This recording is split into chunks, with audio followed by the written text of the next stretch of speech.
나 힘들지 않아. 교회 듣는 게 아니라 내가 자기도 일시에 가서 해야 돼. 우측 실험을 하시는가 하루에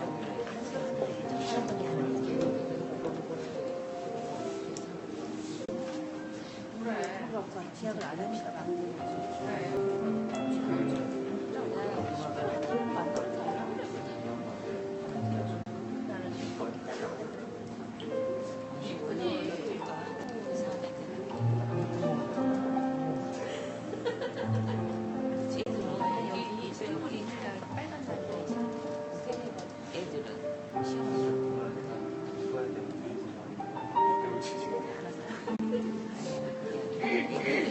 기도해보고 해봐요.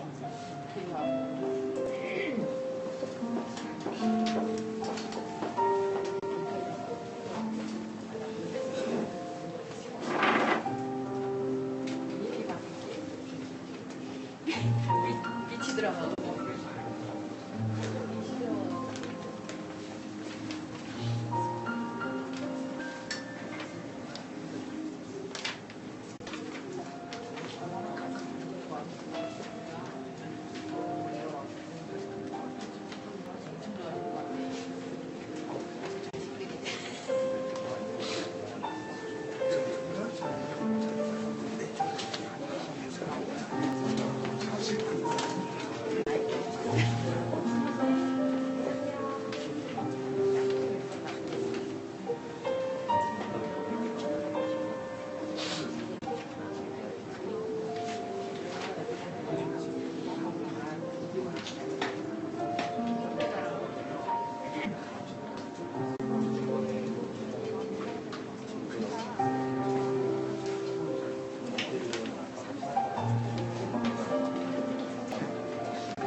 기도로 오늘 예배 시작하겠습니다. 살아계신 나의 주 하나님 아버지, 오늘도 어김없이 우리를 주님 곁으로 불러주시어 우리가 함께 주님을 예배하게 하시니 참으로 감사드립니다. 우리는 살아가며 더욱 주님 없이는 살 수 없음을 고백할 수밖에 없음을 알아갑니다. 우리에겐 주님이 필요합니다. 주님께서 오늘 더욱 주님을 알게 하시고 느낄 수 있게 하시며 그 품 안에서 안식을 얻게 해주시길 소망합니다. 주님과 함께하는 강한 믿음을 가지고 이 세상 살아가기를 소망합니다. 오늘 예배를 통해 주님을 더욱 그렇게 알기를 원하며 사랑하기를 소망합니다. 주 예수 그리스도의 이름으로 기도합니다. 네. 함께 주님을 마음을 다해 기쁜 마음으로 찬양합시다.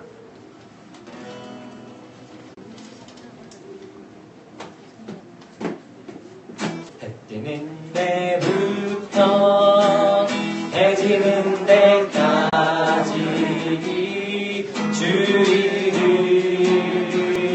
찬양받으리. 우리 박수 치며 합시다. 뜨는 때부터 해지는 때까지 주를 찬양받으리. 할렐루야. 할렐루야. 여호와의 모든 분들아 주를 찬양해 찬양해. 이제부터 영원까지 주를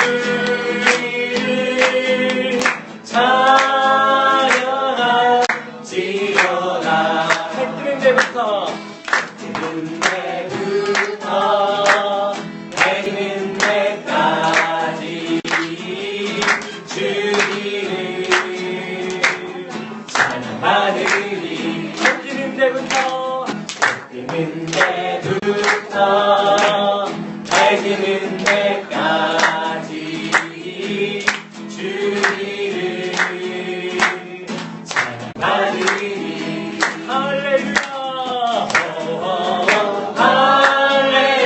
할렐루야.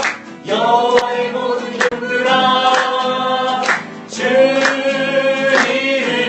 찬양해 찬양해. 이제부터 영원까지 주를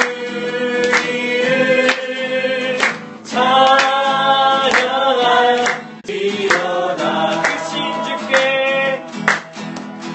크신 주께 영광 돌리세. 하나님의 성에서 그의 거룩한 산에서 더가 높고 아름다워 온 세상의 기쁨. 저 북방에 있는 시온산 큰 왕의 성일세. 할렐루야. sing 할렐루야. sing 할렐루야. 큰 왕의 성. 다시 한번 크신 주께 크신 주께 영광 돌리세. 하나님의 성에서 그의 거룩한 산에서 더가 높고 아름다워 온 세상의 기쁨. 저 북방에 있는 시온산 큰 왕의 성일세. sing 할렐루야. sing 할렐루야. sing 할렐루야. 큰 왕의 성. sing 할렐루야. sing 할렐루야. sing 할렐루야. sing 할렐루야. 큰 왕의. 우리 한 번만 더 찬양합시다. 크신 주께 크신 주께 영광 돌리세. 하나님의 성에서 그의 거룩한 산에서 더가 높고 아름다워 온 세상의 기쁨. 저 북방에 있는 시온산 큰 왕의 성일세. sing 할렐루야. sing 할렐루야. sing 할렐루야. 큰 왕의 성. 마지막으로 sing 할렐루야. sing 할렐루야. sing 할렐루야.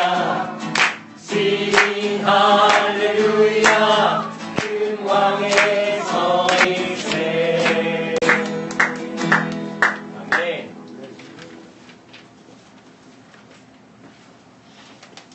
함께 사랑의 노래를 주님 앞에 올려드립시다.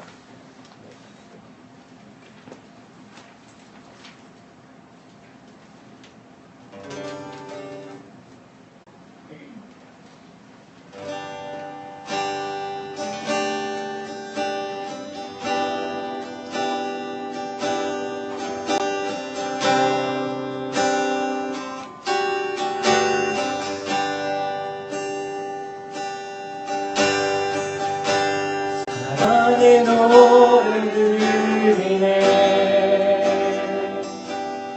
나의 구주 예수님께 주 행하신 일 감사해. 사랑하는 하신 예수 주님께서 나를 부르셨네. 주의 소유 삼으셨네. 주님의 사랑 예쁘네. 주의 사랑 예쁘네. 잠잠하게 주님 옆에 나를 붙들소서.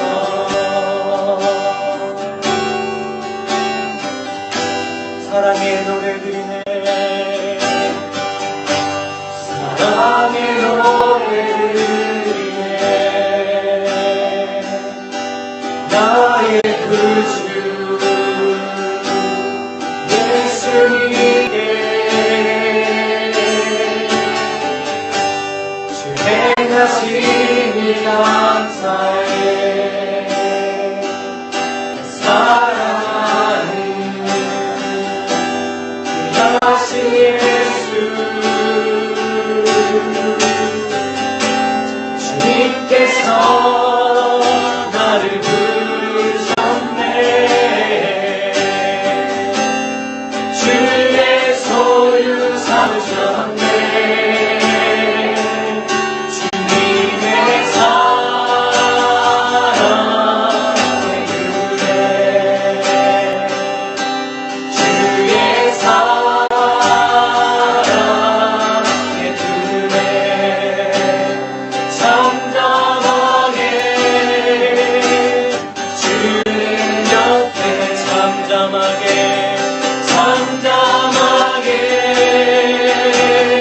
주님 옆 잠잠하게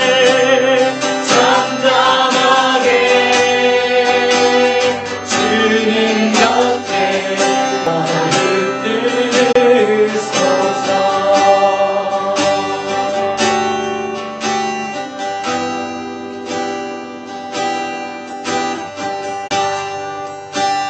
주님 곁으로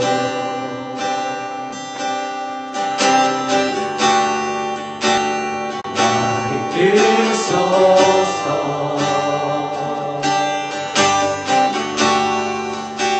내 모든 것 다 드리며 주는 섬기기 원하네. 나의 참 소망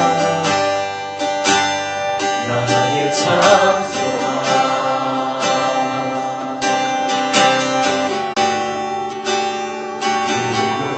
무엇과도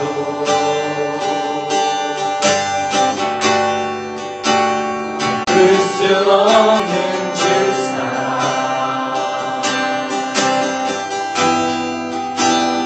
그분만의 나를 주님의 길로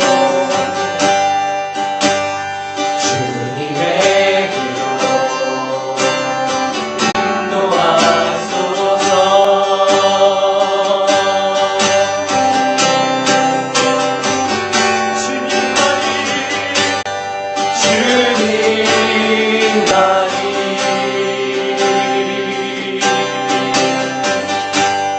내 모든 것 대신이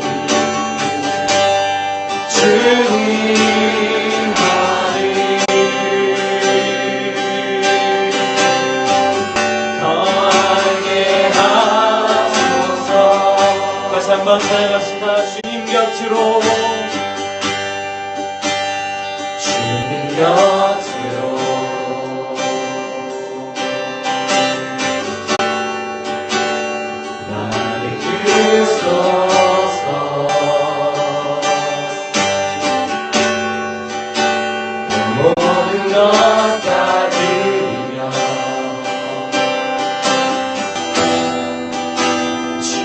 음성 듣기 원하네.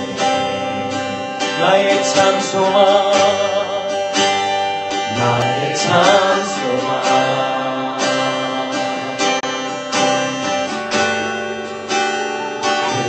무엇과도 바꿀 수 없는, 바꿀 수 없는 주 사랑.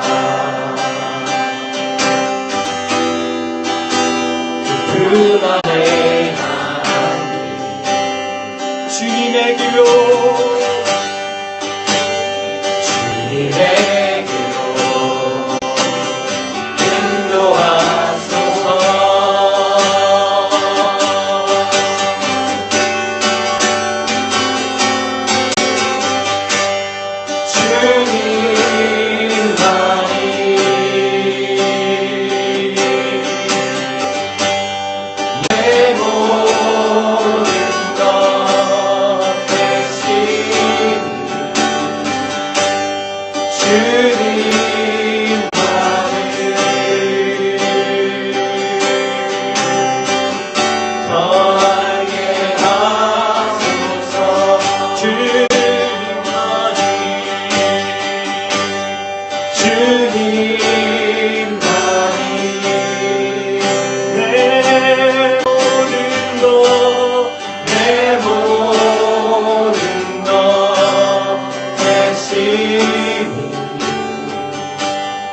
주님 나를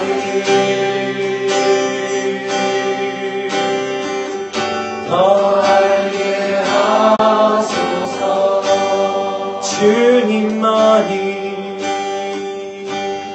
주님만이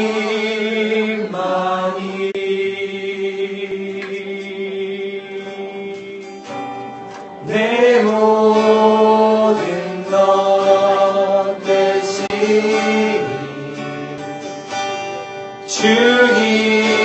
주님만을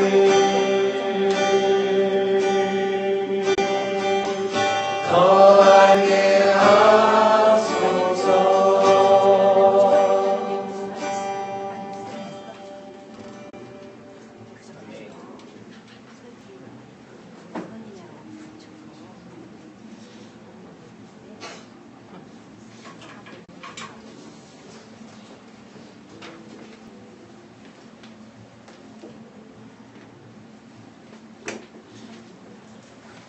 예배로 여러분들을 초대합니다. 다 함께 교독하시겠습니다. 영원한 빛 되시며 구원이신 주님, 진실로 생명의 원천이 주께 있사오니 주를 아는 자들에게 주의 인자하심을 계속 베푸시며 마음에 정직한 자에게 주의 공의를 베푸소서. 오늘 우리에게 주시는 구약의 말씀은 시편 27편입니다. 하나님의 말씀을 들으십시오. 주님이 나의 빛, 나의 구원이신데 내가 누구를 두려워하랴. 주님이 내 생명의 피난처이신데 내가 누구를 무서워하랴. 나의 대적자들, 나의 원수들, 저 악한 자들이 나를 잡아먹으려고 다가왔다가 비틀거리며 넘어졌구나. 군대가 나를 치려고 애써도 나는 무섭지 않네. 용사들이 나를 공격하려고 일어날지라도 나는 하나님만 의지하려네. 주님, 나에게 단 하나의 소원이 있습니다. 나는 오직 그 하나님 하나만 구하겠습니다. 그것은 한평생 주님의 집에 살면서 주님의 자비로우신 모습을 보는 것과 성전에서 주님과 의논하면서 살아가는 것입니다.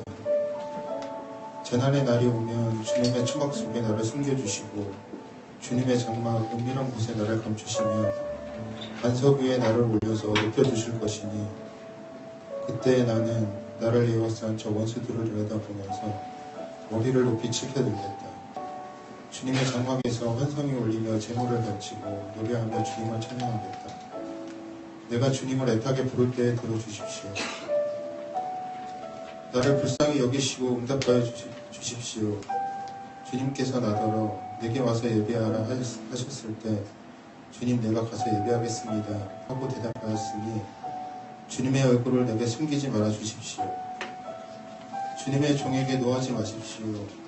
나를 물리치지 말아 주십시오. 주님은 나의 도움이십니다. 나를 버리지 마시고 외면하지 말아 주십시오. 주님은 나를 구원하신 하나님이십니다. 나의 아버지와 나의 어머니는 나를 버려도 주님은 나를 돌보아 주십니다. 주님의 길을 나에게 가르쳐 주십시오. 내 원수들이 엿보고 있으니 나를 안전한 길로 인도하여 주십시오. 그들이 거짓으로 증언하며 폭력을 휘둘러서 나에게 대항해 오니 내 목숨을 내 원수의 뜻에 내맡기지 마십시오. 이 세상에 머무는 내 한 생애에 내가 주님의 응답을 입을 것을 나는 확신이 믿네. 너는 주님을 기다려라. 강하고 담대하게 주님을 기다려라. 오늘 이 구약의 말씀을 통해 하나님께서 우리 공동체에게 은혜 베풀어 주시기를 간절히 바랍니다.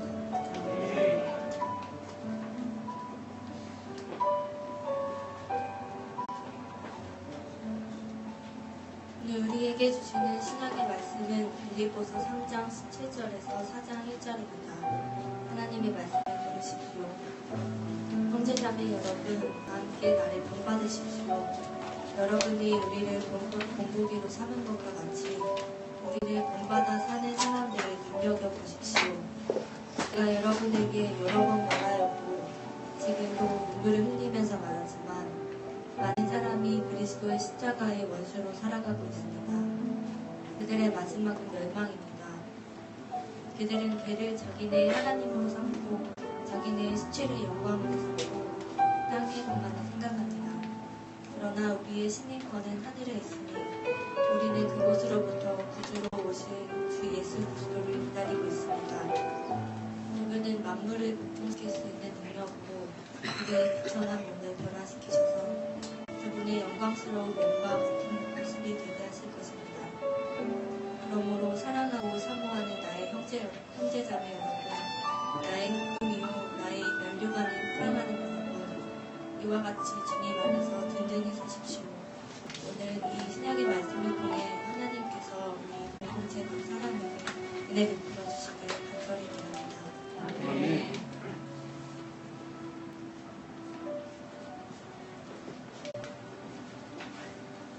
다 함께 공동의 기도문으로 기도하시겠습니다.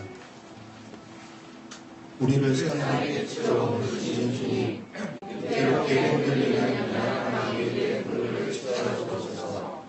우리와 거짓이 바람처럼 흘러가게 해도 하늘과 이신이 태풍처럼 불어오게 해도 꺼지지 않는 불을 내도록 우리를 구하여 주옵소서. 가슴에는 그리스도의 십자가를 두고 손과 발에는 주님의 불을 담아서 산 위에 있는 마을이 숨길 수 없는 것처럼 주님의 제자로 우리의 삶이 이 사회에서 온전히 드러나 내 삶이 그리스도의 뜻을 이루게 하시고 내 삶이 내 이웃과 이 땅 변화의 물꼬 되게 하옵소서. 예수 그리스도의 이름으로 기도합니다. 이 시간 주님과 나만이 아는 죄를 조용히 마음으로 고백하십시오.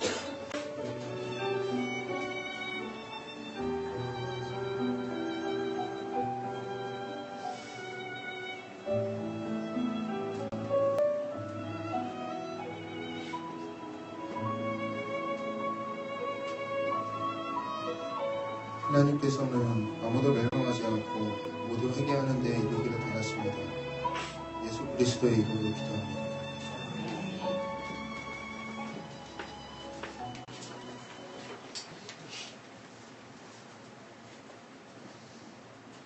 사랑하는 하나님, 이렇게 우리를 한 주간 잘 돌보아 주시고 주일에 함께 모여 주님을 예배할 수 있게 하심을 감사합니다. 항상 저희를 눈동자와 같이 돌봐 주시는 그 사랑을 감사합니다. 사순절 기간을 통해 우리가 더 시다가의 사랑을 묵상해 봅니다. 우리는 죄를 지은 죄인이지만 우리를 사랑하사 십자가에 못 박히시고 모든 수모와 아픔을 견뎌내신 그 예수님의 십자가의 사랑과 은혜를 감사하며 찬양합니다.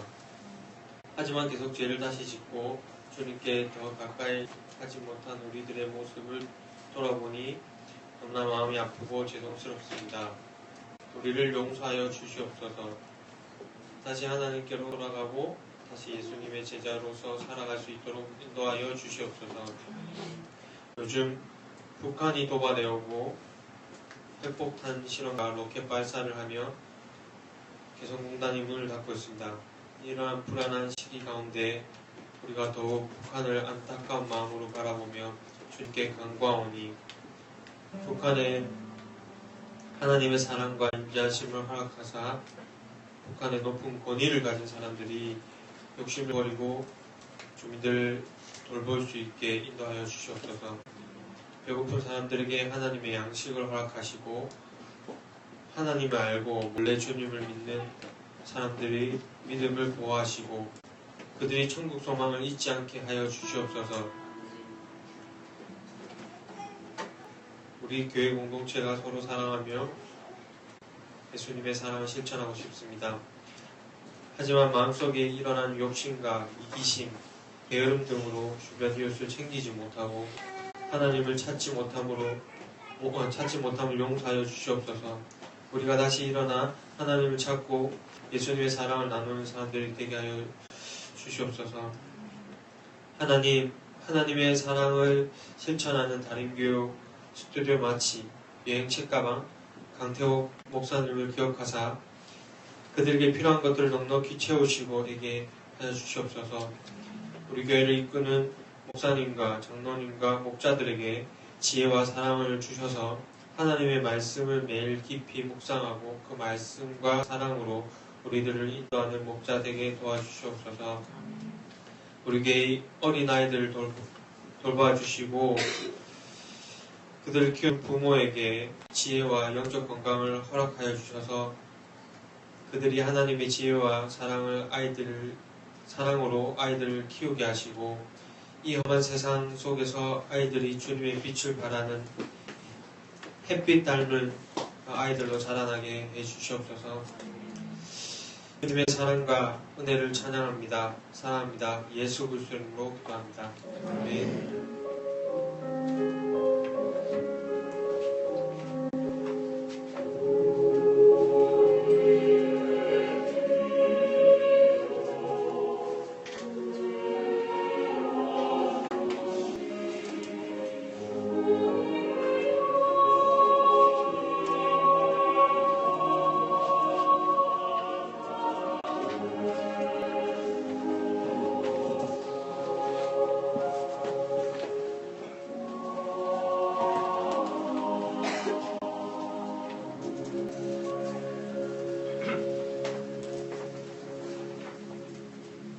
오늘 주신 하나님의 말씀은 마태복음 7장 7절로 11절까지 말씀입니다. 구하여라 그리하면 하나님께서 너희에게 주실 것이다. 찾아라 그리하면 너희가 찾을 것이다. 문을 두드려라 그리하면 하나님께서 너희에게 열어주실 것이다. 구하는 사람마다 얻을 것이요 찾는 사람마다 찾을 것이요 문을 두드리는 사람에게 열어주실 것이다. 너희 가운데 아들이 빵을 달라고 하는데 돌을 줄 사람이 어디 있으며 생선을 달라고 하는데 뱀을 줄 사람이 어디에 있겠느냐. 너희가 아껴도 너희 자녀에게 좋은 것을 줄 알거든 하물며 하늘에 계신 너희 아버지께서 구하는 사람에게 좋은 것을 주지 아니하시겠느냐. 그러므로 너희는 무엇이든지 남에게 대접을 받고자 하는 대로 너희도 남을 대접하여라. 이것이 율법과 예언서의 본 뜻이다. 아멘. 말씀을 전하기 전에 잠깐 여러분에게 광고 말씀드립니다. 지금은 사순절을 지고 있습니다. 오늘이 사순절 2주차인데요. 여러분 2016년 사순절을 시작하시고 기간을 지내시면서 여러분 개인적인 기도와 함께 이 나라와 이 땅을 위해서 기도해 주시길 간절히 원합니다. 사순절 기간 동안 여러분 이 땅에 하나님의 평화와 그 사랑이 넘치도록 여러분 계속 기도해 주셨으면 좋겠습니다. 정세가 험악하고 여러 가지 흔들리는 마음들이 많이 있는데 여러분 우리의 삶을 잃지 않도록 더 깨어서 기도하는 여러분 되시길 바랍니다. 오늘 목장 모임에서 여러분 아직 정하지 못한 일들이 있으면 오늘 다 정해 주시고요. 다음 주일에는 각 목장에서는 목장 인사와 목장 보고를 하겠습니다.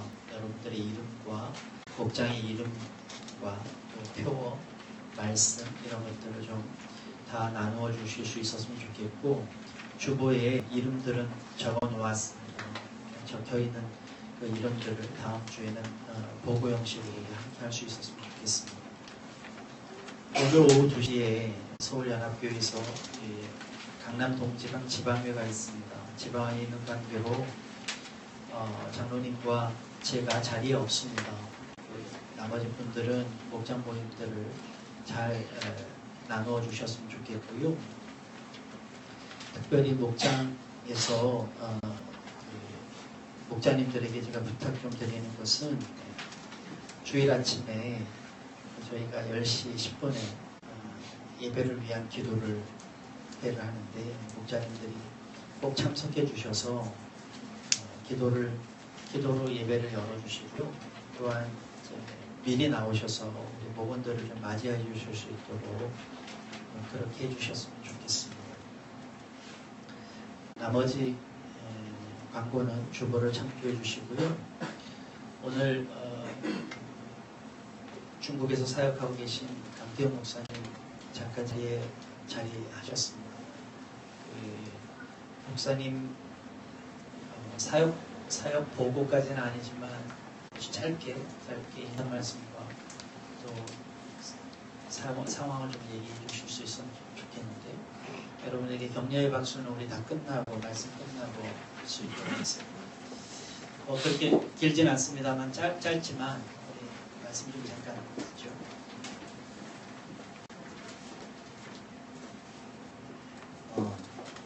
인사드리겠습니다. 제가 있는 곳은 지난번에도 말씀드렸다시피 중국 양저우라는 곳입니다. 그곳에 한인이 80명 정도 되는데, 그 한인들 중에서 한 40명 정도가 아이들 포함해서 저희 교회에 지금 나오고 있고요. 지난해에 4가정이 새로 세례를 받아서 저희와 함께 같이 비전을 나누면서 꿈꾸고 있습니다. 여러 가지 이유도 있긴 하지만 여러분들의 기도 덕분으로 즐겁고 재밌고, 또 어떻게 하면 우리 성도님들을 크리스찬으로 만들 수 있을까, 참다운 그리스도인이 될 수 있을까, 그것을 고민하면서 목회하고 있습니다. 그래서 계속해서 관심 가져주시고 기도해 주시면 너무 고맙겠습니다. 네, 감사합니다.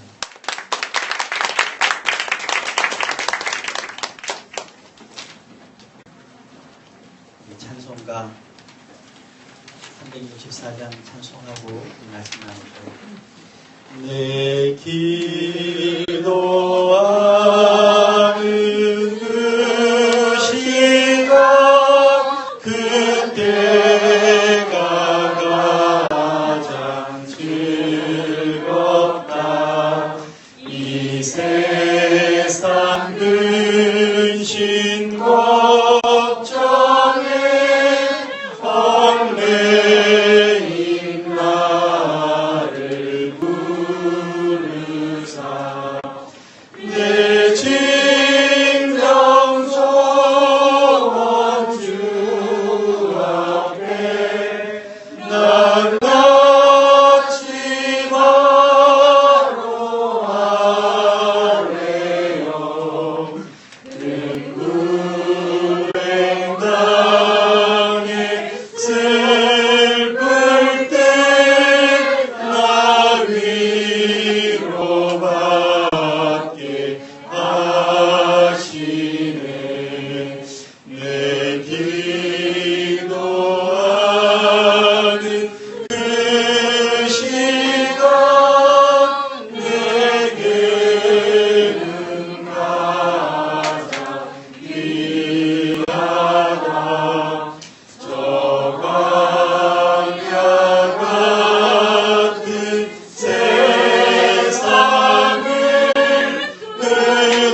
위태한 길로 나갈 때 주께서 나를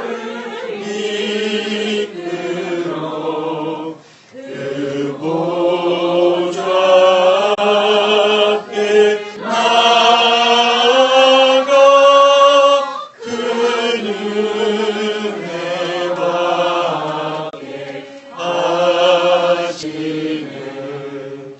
내 기도하는 그 시간 그때가 가장 즐겁다.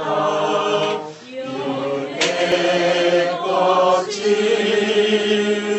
은죄로 내 마음 심히 아파도 참마음으로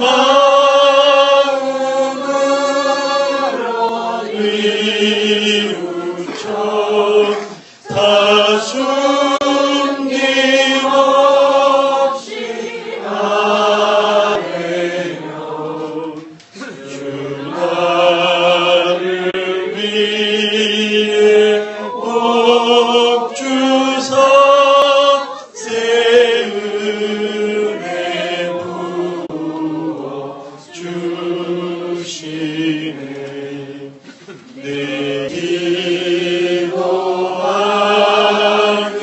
그 시간 그때가 가장 즐겁다.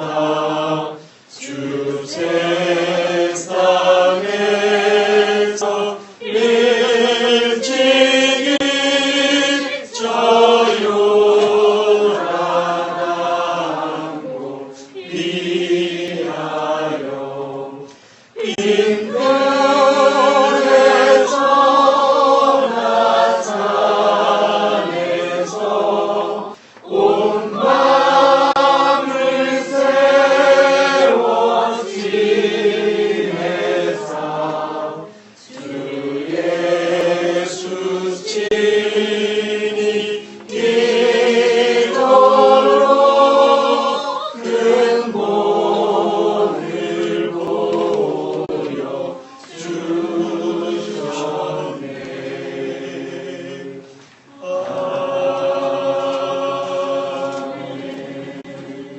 거룩하신 하나님 아버지, 오늘 이 자리에 우리를 모아주셔서 감사합니다. 특별히 주님의 말씀 앞에 겸손히 무릎 꿇게 하심도 감사합니다. 아버지, 이월 한 달 동안 우리 영적인 성숙을 위하여 훈련해야 할 것들을 지금 묵상하고 있습니다. 말씀의 묵상과 공동체에 대한 마음과 이제 오늘 내 마음의 훈련들을 주님 앞에 드리기를 원하며 말씀 앞에 서와 우리 심령을 겸손케 하사 주님의 말씀 앞에 무릎 꿇게 하시며 그 말씀에 순종하며 나아갈 수 있도록 우리 마음의 지혜를 허락하여 주시옵소서. 오늘도 우리의 말씀을 방해하려고 하는 여러 가지 분위기와 생각과 나의 옛 자아와 경험들이 내 마음을, 내 영을 호시탐탐들이 노리고 있는 때에 아버지, 주님의 영으로 나를 지배하여 주셔서 오늘 다른 것에 나의 마음을 빼앗기지 않게 인도하여 주시고 온전히 주님의 말씀 앞에 그 안에 들어갈 수 있도록 도와주시옵소서. 이 설교의 시간, 어리석은 종의 입술을 통해서 대언되어지는 하나님의 말씀을 주님만이 빛나게 하여 주시고 주님의 말씀에 참뜻이 드러나는 귀한 시간 되게 인도하여 주시며 처음부터 끝까지 주님만 홀로 영광 받아 주시옵소서. 예수님의 이름으로 기도합니다. 오늘 마태복음 7장 7절로 11절의 말씀을 가지고 영적 성숙을 위한 훈련 세 번째, 구하십시오 주실 것입니다 라고 하는 제목으로 말씀 나누겠습니다.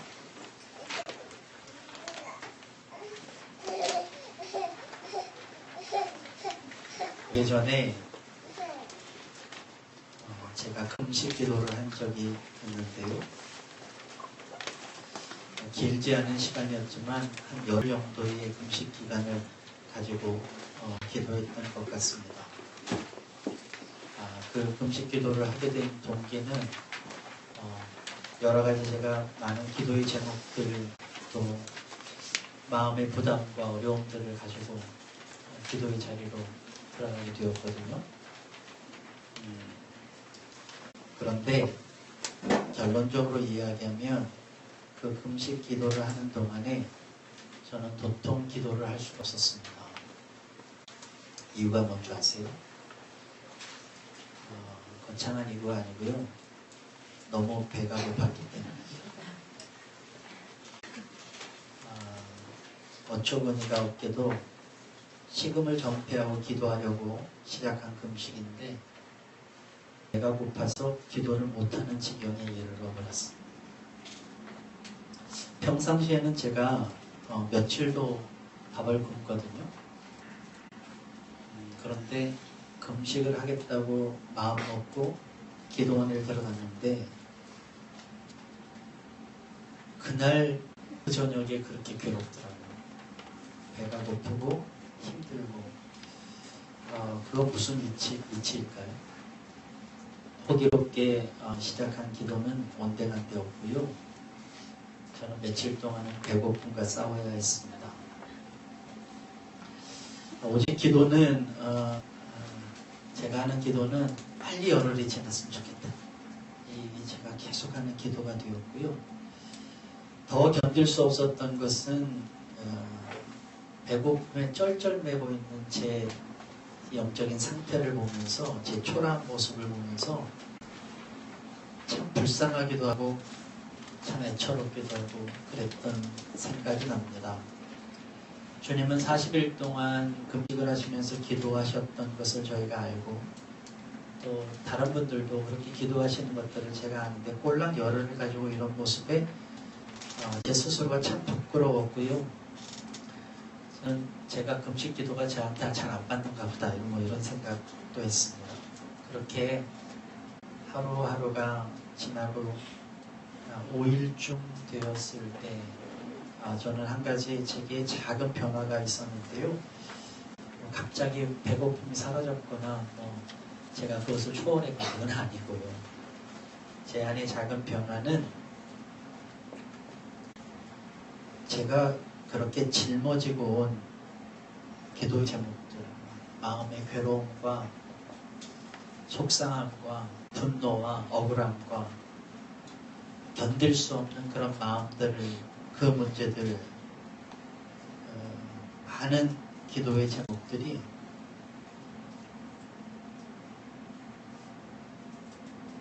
(5일쯤) 지나니까 너무 단순해 보이기 시작했어요. 제가 왜 그랬을까? 내가 왜 그랬을까? 이게 무슨 그렇게 큰 중요한 일이라고 내가 그렇게 힘들어했을까? 이게 무슨 복잡한 문제라고, 이게 무슨 그렇게 분노할 일이라고 내가 견디지 못하고 잠도 자지 못했을까? 이런 생각이 들기 시작했습니다. 제 딴에는 너무도 힘들고 괴로워서 버거운 짐들을 가지고 들어온 금식 기도였는데요. 그것들이 하찮게 보이기 시작했어요. 내 열정이 내 자아가 작아 보이기 시작했어요. 배가 고프니까 다 단순해지기 시작했어요. 어느 면에서는요, 제가 누렸던 그런 괴로움, 제가 했던 그런 분노가 오히려 사치처럼 여겨졌어요. 내가 힘이 있어서 분노하는구나. 내가 아직 삶 안에서 분노하는구나 이런 생각을 하게 되었습니다. 가끔 우리들은 이런 얘기하죠.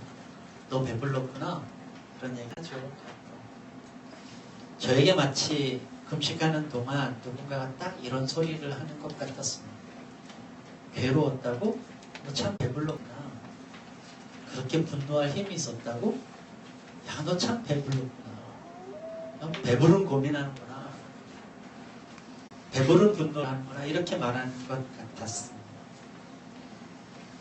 원하던 기도는 하나도 하지 못했는데 저는 그 금식 기도를 통해서 많은 것을 배우게 되었던 것 같습니다.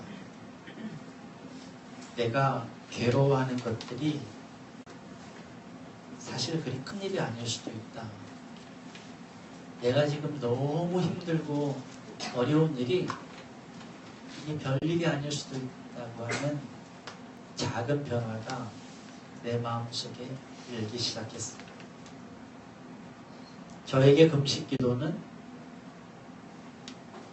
그러한 마음을 배운 소중한 시간이었습니다. 우리는 때로 격한 감정에 휩싸일 때도 있습니다. 참을 수 없는 분노가 일 때도 있죠. 그래서 지금 당장 싸워야 하고 당장 내가 무엇인가를 말해줘야 하고 당장 어떤 행동을 해야 할 경우가 있습니다.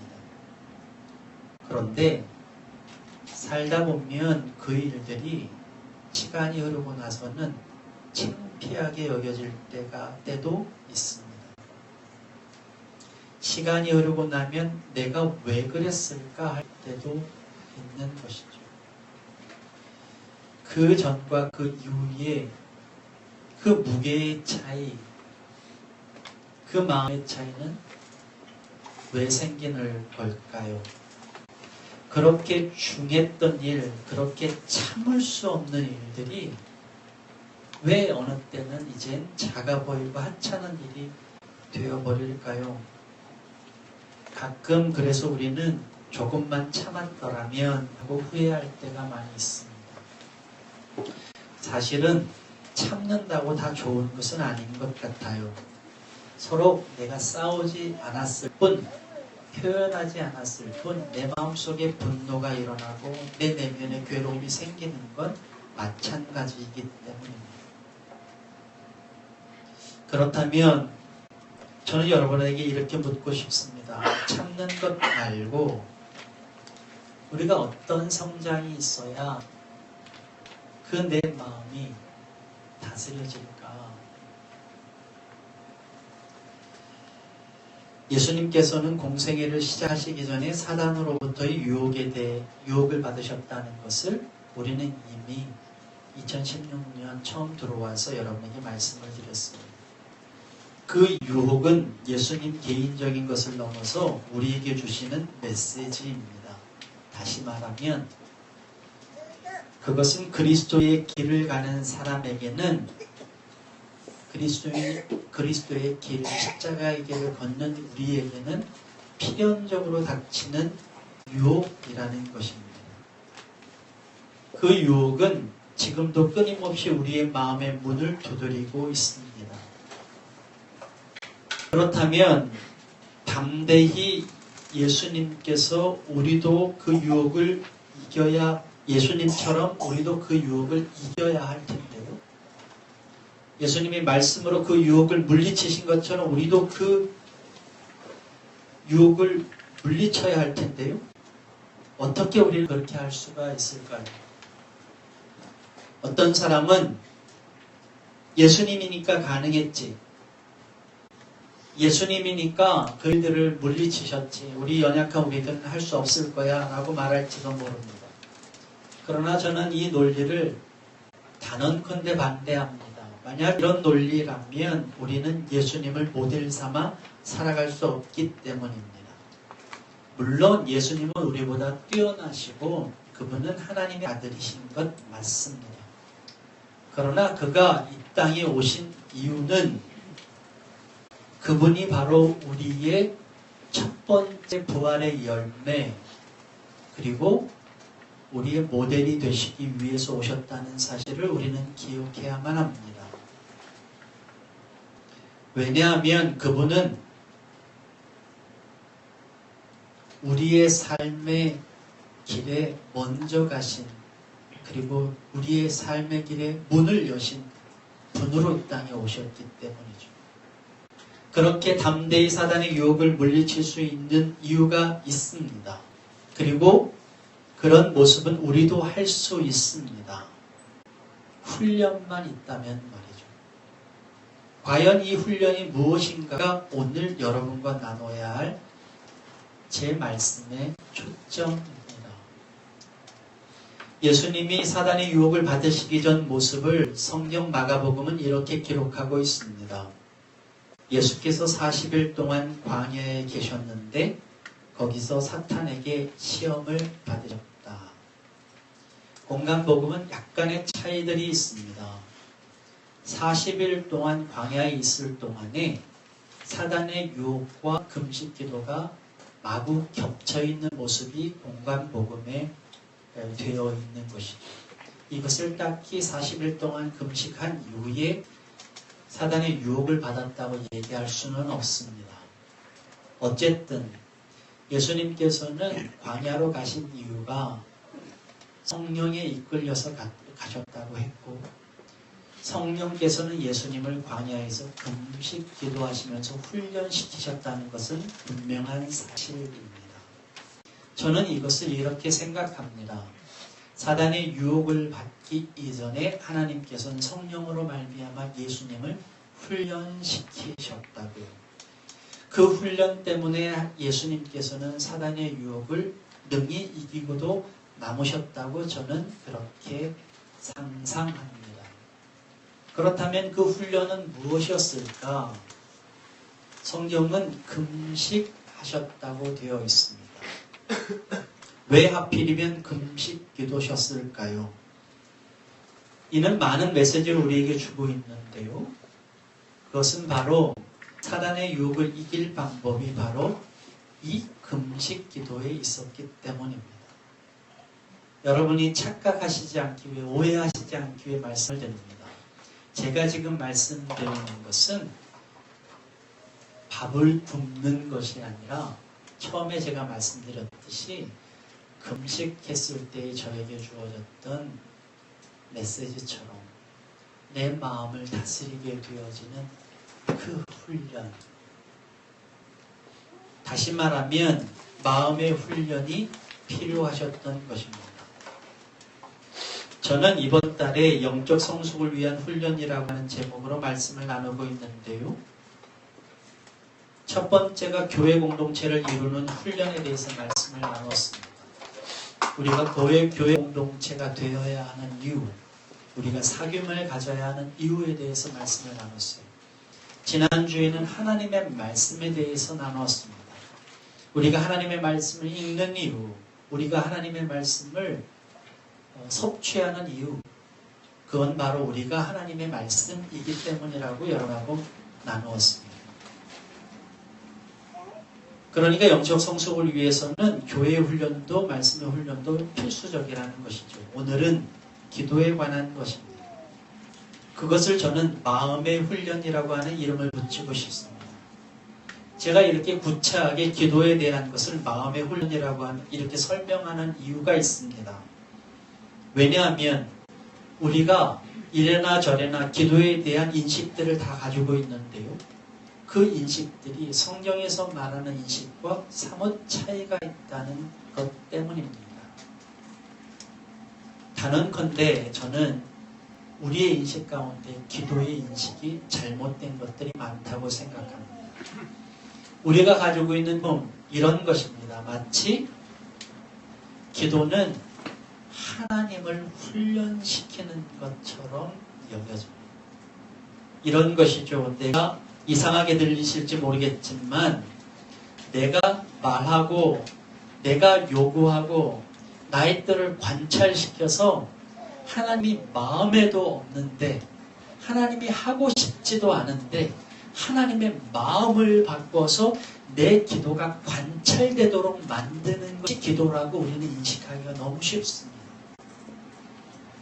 그런 인식을 하다 보니까 우리는 온통 기도에 대한 메시지는 끈질기게 구하는 것, 정성을 다하는 것, 끝까지 매달리는 것, 하나님을 변화시키는 것, 이렇게 되어 있는 것이죠. 그것을 한마디로 표현하면 우리의 기도는 하나님의 마음을 바꾸는 훈련인 것입니다. 그리고 우리가 받는 기도의 응답이라고 하는 것, 많은 사람들이 기도에 응답받았냐고 말하는 그 말의 그 핵심에는 너는 하나님을 굴복시켰냐? 하나님의 마음을 변화시켰냐? 라는 이야기가 포함되어 있다는 것입니다.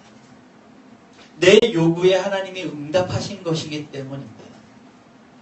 몇 년 전에는 한국 기독교 사회에 하나님의 마음을 움직이는 기도라고 하는 제목의 책이 불티나게 팔린 적도 있습니다. 저는 감히 여러분들에게 이렇게 말씀을 드리고 싶습니다. 우리가 회복해야 할 것은 우리가 회복해야 할 기도의 인식이 있다는 것입니다. 그것은 바로 기도는 하나님의 마음을 움직이는 것이 아니라 나의 마음을 움직이게 하는 것이라는 사실입니다. 구약시대에는 하나님께서 성막을 짓게 하셨고 그 성막 가운데에 지성소를 두셨습니다. 이 지성소가 중요한 것은 바로 지성소에서 하나님을 만날 수 있었기 때문입니다. 지금 우리가 기도라고 하는 것은 바로 구약시대에서는 바로 이 지성소에서만 가능했던 것입니다. 우리는 예수 그리스도의 이름으로 기도합니다.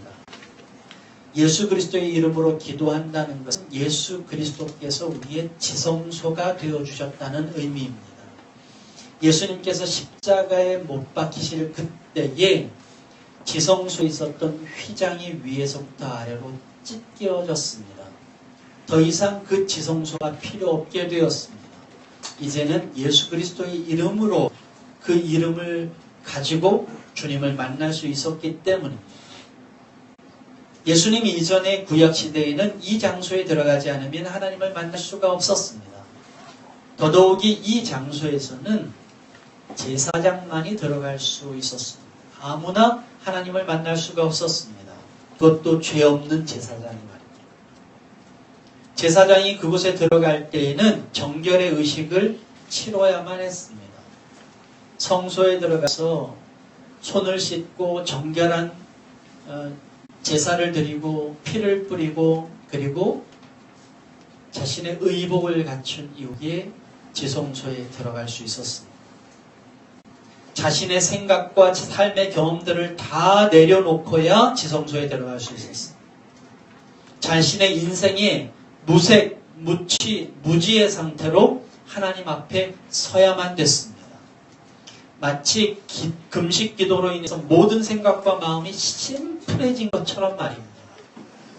그래야 우리는 주님의 음성을 들을 수 있었습니다. 그리고 제사장은 그 하나님의 음성을 듣고 나와서 그 음성을 이스라엘 백성들에게 선포하고 이스라엘 백성이 길을 제시하였던 것입니다. 그러니까 지성소의 기도는 요구를 하는 것이 아니라 하나님의 요구를 받는 자리였던 것이죠. 사랑하는 여러분, 인간이 만든 헛된 신과 우리를 만드신 하나님의 차이가 무엇인 줄 아십니까?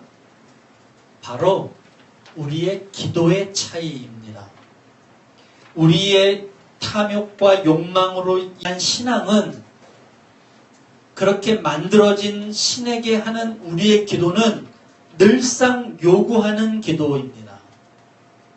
그러나 창조주 하나님, 나를 만드신 하나님 앞에 서는 그분을 따르는 신앙의 기도는 그분의 말씀 앞에 순종하는 기도입니다. 누누이 제가 말씀드리지만 예수님께서는 겟세마네에서 이와 같은 기도의 모습을 우리에게 보여주셨습니다. 땀이 피가 되도록 격정적인 기도의 그 자리에서 예수님은 자신의 마음을 하나님의 마음으로 바꾸고 그때서야 그 겟세마네 동산에서 내려오실 수 있었습니다. 그것이 하나님께 드리는 기도의 전형입니다. 오늘 본문의 말씀은 유명한 구절입니다. 대부분의 그리스도인들이 이 본문을 다 알고 있습니다. 구하라, 찾으라, 두드리라. 그러면 얻을 것이라고 하는 기도에 관한 본문입니다. 이 본문의 말씀은 분명히 기도는 구하는 것이라고 되어 있는 것 같습니다. 아마도 제가 기도는 요구하는 것이 아니다라고 이야기하는 그 이야기에 여러분이 반문하실지도 모릅니다. 구하라잖아요. 찾으라잖아요. 두드리라고 하잖아요. 이렇게 말입니다. 그러나 여러분, 이 본문을 우리는 조금 더 곱씹어 보아야만 합니다. 이 본문을 곱씹어야 할 대목은 구한다라고 하는 행위가 아니라 그 내면에 숨겨진 무엇을 구하느냐라고 하는 사실에 있다는 것을 기억하셔야만 합니다. 자라나는 어린이들에게 가장 많이 묻는 질문은 장래의 희망입니다. 너는 무엇이 되기를 원하느냐? 이 질문에 아이들은 갖가지 직업을 나열합니다. 소방관요, 의사요, 변호사요, 목사요. 그렇게 직업을 나열합니다. 그러나 아이들이 무엇이 되느냐는 별로 중요하지 않습니다. 참된 지도자, 참된 부모는요, 아이가 무엇이 되느냐를 중요하게 여겨서는 안 됩니다. 참된 부모가 아이들의 그 이야기를 들을 때에 내가 의사가 될게요, 판사가 될래요, 교사가 될래요, 목사가 될래요는 중요하지 않습니다. 그 아이한테 분명히 물어봐야 할 것이 있습니다. 의사가 되어서, 교사가 되어서 뭘 하기 원하느냐. 더 중요한 것은 무엇을 하기 위해서 그런 사람이 되려 하는지가 훨씬 더 중요합니다. 단적인 예지만 돈을 벌기 위해서 의사가 되는 것보다 공공의 유익을 위해서 청소부가 되는 것이 훨씬 더 훌륭한 꿈이 되는 것입니다. 하나님은 우리에게 중심을 보신다고 말씀하셨습니다. 우리는 무엇이 되겠다고 말하는 것으로 꿈과 희망을 판단하여서 칭찬을 할지 모릅니다. 그것이 바로 외모를 보고 판단하는 우리의 모습입니다. 그러나 하나님께서는 그가 왜 그런 직업을 가지려 하는지를 보시고 계십니다. 그것이 훨씬 중요하기 때문에. 얼마 전에 충북 청주에서는 한 여고생이 길을 가다가 길에 떨어진 가방을 발견했답니다. 그 가방을 열어보니까 현금으로 500만 원이 들어있었어요. 수표도 아니고 현금. 여러분은 어떻게 하시겠어요?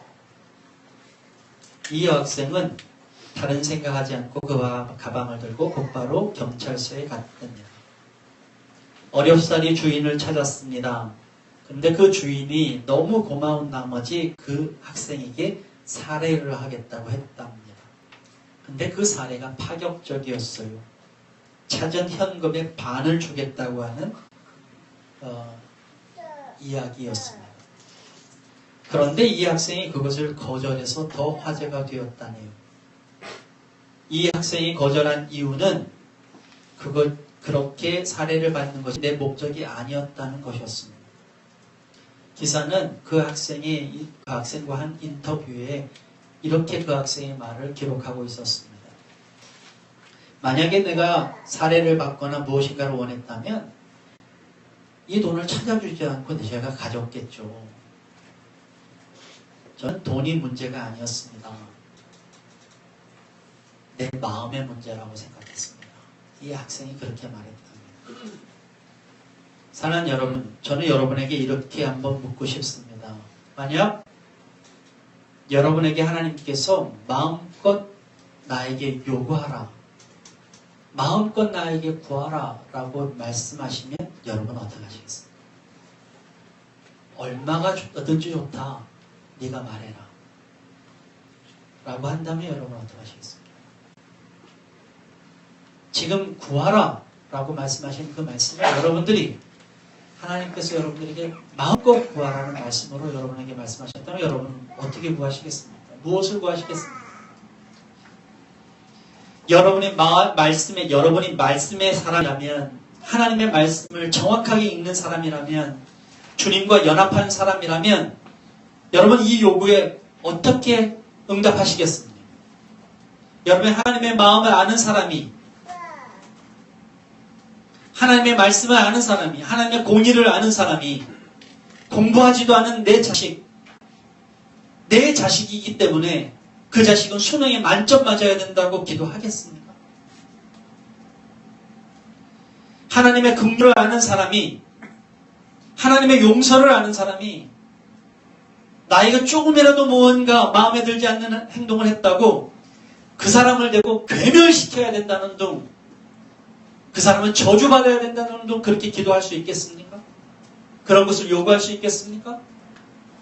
하나님의 십자가를 아는 사람이, 그리스도의 길을 아는 사람이 남보다 나는 더 높은 자리, 남보다 나는 더 많은 것, 남보다 나는 더 좋은 것을 요구할 수 있겠습니까?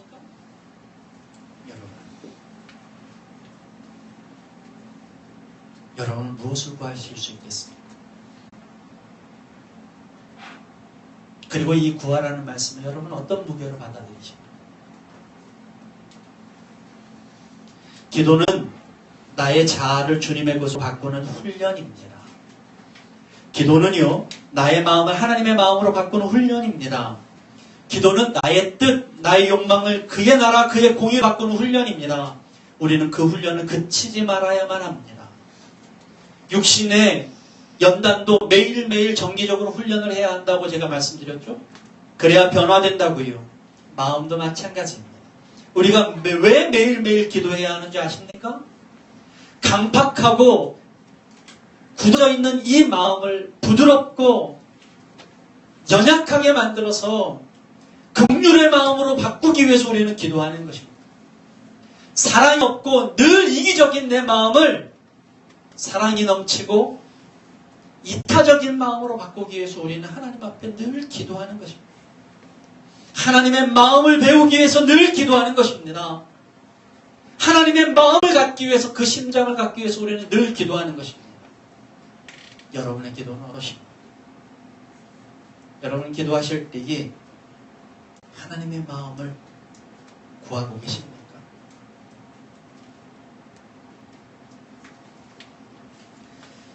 유대인의 지에서 탈무드에는 이런 이야기가 한토막 나옵니다.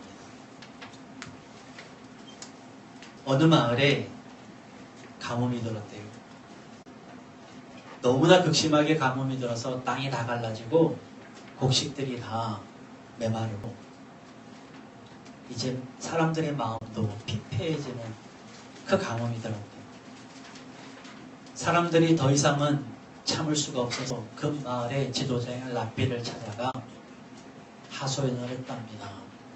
어떻게 하면 좋겠습니까? 그랬더니 이 랍비가 사람들을 모아놓고 지금부터 비가 오도록 기도하자며 금식을 선포했대요. 많은 사람들이 금식을 하며 기도했습니다. 비를 내려주십시오.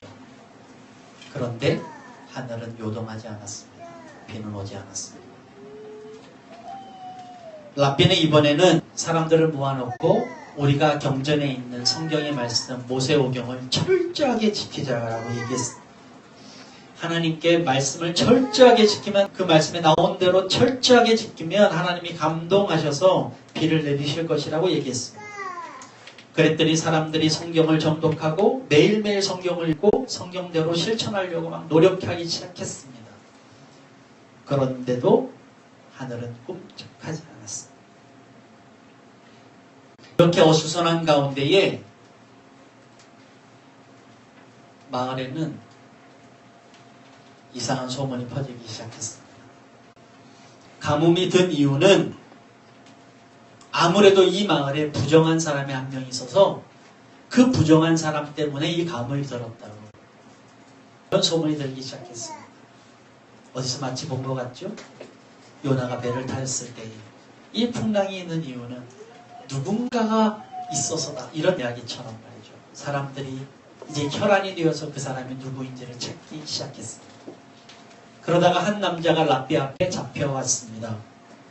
그 남자는 이혼을 한 남자였습니다. 근데 잡혀온 죄목은 그 이혼한 남자가 그 이혼했던 전처를 만나고 심지어 그 전처에게 돈을 주었다는 죄목이었습니다. 유대 사회에서는 불가능한 일이었습니다. 이혼을 하면 이제는 다시는 그 전처와 만나지도 교제하지도 말아야 하는 것이 유대 사회의 불문율입니다. 게다가 나와 관계없는 여자에게 돈을 주었다면 그 이유는 딱 하나, 돈으로 그 여자를 산 것입니다. 그 죄목으로 이 남자는 지금 붙잡혀왔습니다. 많은 사람들은 이 남자가 음탕하고 불륜이 있다고 이야기를 하고 이 사람을 이 부정한 사람을 처벌해야 한다고 랍비에게 요구했습니다. 근데 랍비는요 그 이야기를 듣다가 마지막 변론이라도 듣고 싶어서 잠시 사람들의 흥분을 가라앉히고 그 남자에게 물었습니다. 왜 그 여자에게 돈을 준 거예요? 잡혀온 남자가 랍비에게 말합니다. 랍비요, 당신이 생각하거나 사람들이 생각하는 일과는 같은 일은 전 없었습니다. 그 여자는 나의 아내였지만 이혼한 후로는 우리는 아주 남남으로 살았습니다. 어떠한 교제도 없었습니다.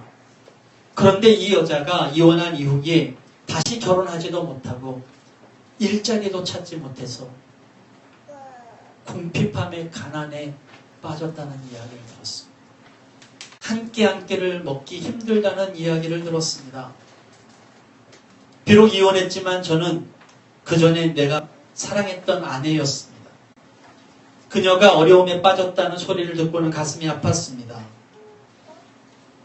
내가 돈을 준 이유는 그저 불쌍해서. 그저 불쌍해서였습니다. 라고 이야기하면서 눈물을 흘리기 시작했습니다. 그런데 이게 웬일입니까? 그 남자의 눈물이 땅에 떨어지는 순간 하늘에 먹구름이 끼더니 이내 장대 같은 비가 쏟아지기 시작했습니다. 그것이 탈무드에 나오는 이야기. 이 탈무드에서 우리에게 전해주고자 하는 메시지는 아주 간결합니다. 율법보다 중요한 것은 당신의 마음이라. 여러분들이 이렇게 나와서 이 자리에 앉아있는 당신의 이 모습보다 더 중요한 것, 지금 이 말씀을 듣고 있는 당신의 마음이라. 유대인들은 율법을 사랑했지만 예수님은 사랑을 율법처럼 여기셨습니다. 이 차이를 아시겠습니까? 이것이 유대인과 그리스도의 차이였고요. 이것이 직업적인 종교인과 진정한 그리스도인들의 차이입니다. 오늘 본문은 이렇게 이어지고 있습니다. 너희 가운데 아들이 빵을 달라고 하는데 돌을 줄 사람이 어디 있으며 생선을 달라고 하는데 뱀을 줄 사람이 어디 있겠느냐. 너희가 아무리 약할지라도 너희 자녀에게 좋은 것을 줄 알거든 하물며 하늘에 계신 너희 아버지께서 구하는 사람에게 좋은 것을 주지 아니하시겠느냐. 이 말씀에서 주시는 메시지가 무엇일까요? 이 말씀 여러분 들으면서 하나님은 내가 이를 달라 하면 열을 주시는 분이야. 여러분 이렇게 이 말씀을 듣고 계십니까? 하나님 더 많은 더 좋은 것을 주시는 분이야. 이렇게 여러분들은 그냥 단순하게 생각하시나요? 저는 이 본문을 보면서 빵을 달라 하는데 돌을 주는 아버지와 비교하는 하나님의 모습이 그렇지 않습니다. 잘못된 비교예요. 생선을 달라는데 뱀을 주는 아버지가 어디 있어요? 그 아버지와 지금 하나님을 비교하잖아요. 너무 잘못되었어요. 이것으로 말미암아 하나님은 많은 것을 주시는 분이라고 이렇게 해석하는 것이 아닙니다. 이 말씀에서 무엇을 우리에게 원하시느냐면 너희 아버지가 어떤 마음인지를 바라보라. 너희 아버지가 어떤 마음인 줄 아니? 너의 마음은 어떠냐? 그러시면서 오늘 본문은 이렇게 끝납니다. 그러므로 너희는 무엇이든지 남에게 대접을 받고자 하는 대로 너희도 남을 대접하여라. 탈무드에서 말하는 긍휼과 사랑의 마음과 일치하는 것이죠. 예수님의 비유 가운데서도 선한 사마리아의 비유도 이와 마찬가지의 맥락입니다. 선한 사마리아인은 그저 불쌍해서 유대인을 도왔습니다. 예수님은 우리에게 종교적인 의무보다 사랑의 마음을 강조하십니다. 그 사랑의 마음에서 하나님의 의로운 일이 시작되기 때문입니다. 사랑하는 여러분, 사랑의 마음을 훈련하셔야만 합니다. 그것이 기도입니다. 온전한 기도는 여러분 안에 사랑이 자라나게 합니다. 여러분이 내 마음속에 사랑의 마음을 훈련하지 않으면 여러분의 마음에는 사랑이 자라나지 않습니다. 계속 말씀드리지만 저절로 자라나는 사랑은 없습니다. 여러분의 마음의 훈련을 하지 않으면, 하나님의 마음을 구하지 않으면, 하나님의 뜻을 구하지 않으면, 하나님의 심장을 구하지 않으면 여러분의 마음 속에는 긍휼이 털끝만치도 자라나지 않습니다. 오늘 구하셔야만 합니다. 하나님의 사랑을 나에게 주십시오. 오늘 찾으셔야만 합니다. 하나님의 마음을 나에게 주십시오. 오늘 두드리셔야만 합니다. 하나님의 긍휼을 나에게 허락하여 주십시오. 강팍해진 내 마음을 오늘 부드럽게 훈련해야만 합니다. 그래야 내 마음의 영성이 자랍니다. 내 마음의 훈련이 되어 있지 않으면 아무리 들어도, 아무리 보아도, 아무리 행해도 그것은 그저 흉내일 뿐입니다. 여러분이 기도해야 할 이유입니다. 2016년 한 해 동안 저는 여러분에게 정말 하나님의 마음을 구하는 기도의 사람이 되기를 소망합니다. 하나님의 마음을 찾는 여러분, 그렇게 기도하는 여러분 되셨으면 좋겠습니다. 기도하는 자는요, 사랑의 마음을 훈련하는 자이기 때문에 기도하겠습니다. 사랑의 하나님, 내 마음이 주님의 마음 닮기 원합니다. 겉으로만이 아니라 속마음이 닮기 원합니다. 내 마음이 주님의 마음처럼 만들어지도록 오늘 나의 기도가 주님의 마음, 주님의 사랑, 주님의 긍휼을 구하는 기도 되게 하여 주시옵소서. 구하면 주실 것이라고 말씀하셨으니 아버지, 내가 무엇보다도 먼저 주님의 그 심장을 구하게 하여 주시고 그 주님의 마음을 구하는 거룩한 그리스도인에게 도와주시옵소서. 주님의 마음을 품는 자, 주님의 마음을 담는 자, 그에게 하나님 일용할 양식을 채우시고 그에게 하나님 모든 것을 가능케 하는 능력을 주신다고 말씀하신 것을 기억하오니 아버지요, 오늘 우리가 구하는 기도는 내 마음을 훈련하고 내 마음을 주님께 닮아가는 주님의 마음, 주님의 사랑이게 하여 주시옵소서. 오늘도 이 자리에 힘들게 나와 주님 앞에 무릎 꿇으며 말씀 들은 영혼들을 축복하여 주셔서 말씀이 땅에 떨어지지 않게 도와주시고 그 마음에 부딪혀 사라지는 그러한 일이 없도록 주님 도와주시고 부드러운 마음 속에 씨앗이 뿌려져 뿌리를 내리고 열매를 거두듯이 오늘도 내 마음 속에 이 말씀이 뿌리 내리도록 인도하여 주시옵소서. 귀한 예물도 드린 영혼들이 있습니다. 그들 각자 한 사람 한 사람 그 예물 위에 주님의 은혜와 축복을 더하여 주시옵소서.